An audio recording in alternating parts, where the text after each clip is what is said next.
Приветствую всех, кто зашел на мой канал «Эффективная работа в Excel».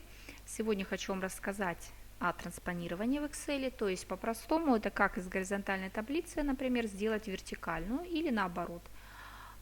Перед вами сейчас как раз пример горизонтальной таблицы. Что значит горизонтальная таблица? Это когда шапка находится в столбце. То есть шапка находится в столбце, в данном случае в столбце А, и чтобы просмотреть данные, мы их просматриваем уже, получается, по столбцам, вот в таком виде. То есть я прокручиваю вправо и вижу всю таблицу. Значит, кого смущают решетки? Объясняю, что это значит, не вошли данные по ширине, нужно просто настроить ширину. Можно вот так сделать, выделить сразу все столбцы, вот так вот по буквам, и сделать двойной щелчок между любыми двумя столбцами левой мышкой. Все, ширину мы настроили автоматически. Все отлично. Вот это пример горизонтальной таблицы.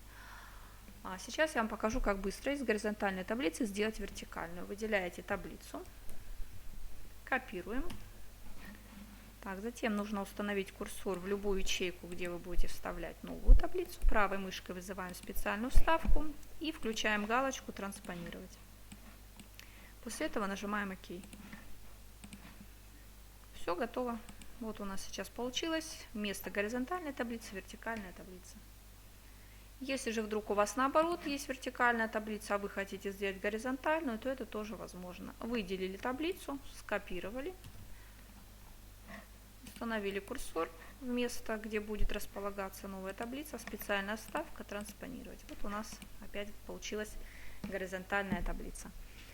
Хочу отметить, что это не единственный способ, как можно выполнить транспонирование. Можно его делать с помощью функций, но это самый простой и быстрый способ, который я знаю по преобразованию таблицы из горизонтальной в вертикальную и наоборот.